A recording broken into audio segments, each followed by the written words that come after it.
Brent, good to see you. Big Social Security news. The COLA is up 2.5% for 2025, but Medicare Part B is up about 5.9%. This cost of living adjustment reflects a steady decline in inflation. The 2.5% increase means that most retirees will see about an extra $50 in their January checks, starting at around $1,976 a month. So does this COLA affect when we should be claiming our benefits?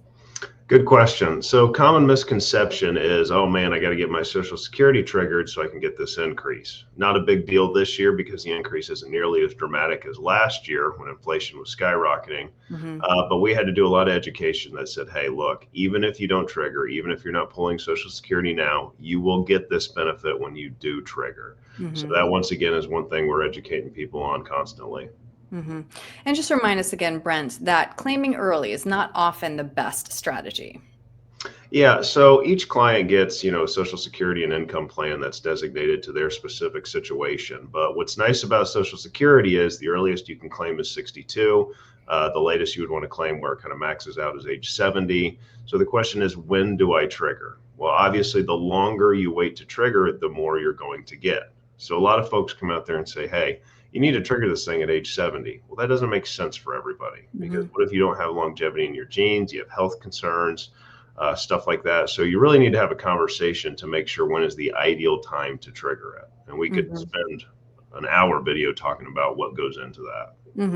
All right, let's keep on this one though. So 2025 Medicare Part B, this premium is expected to be $185 a month. That is up from $174.70. And this premium usually comes straight out of your Social Security check. So how do we prepare for those changes?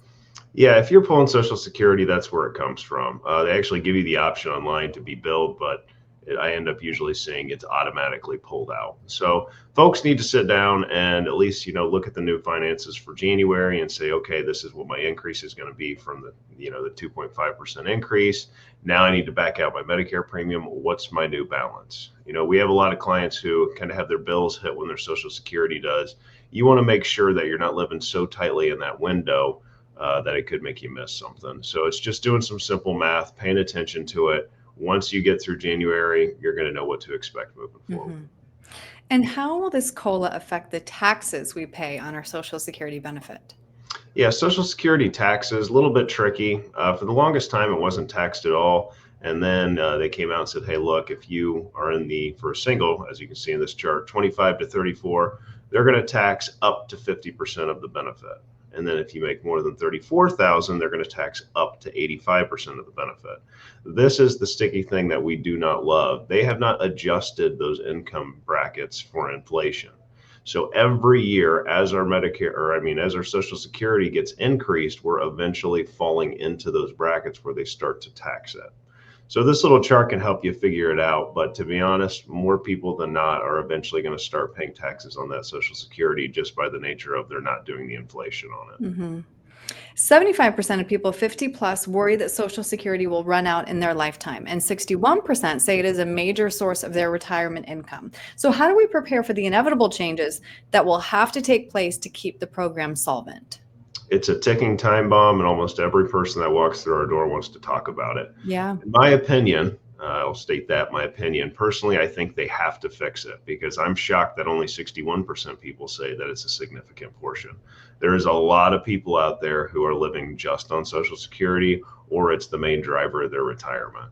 So in my opinion, eventually somebody in office is going to have to fix this issue. And there's several ways to do that. We don't need to go into that today. But what you can do personally is prepare yourself, save, set some money aside, because you don't want to be dependent on just the government source to get you through to retirement. And so the more they can stack away and kind of self-fund their retirement, the more stable they're going to be, and you just don't have to worry about this stuff. Yeah, peace of mind. Well, Brent, if somebody would like to talk through Social Security claiming strategies, I know this is something you specialize in. What's the best way to reach you? Sure, 614-430-8383 or www.young-wm.com. This is one of the 5 worlds we serve, so we would love to talk about it. Great. Brent, thank you. Thank you.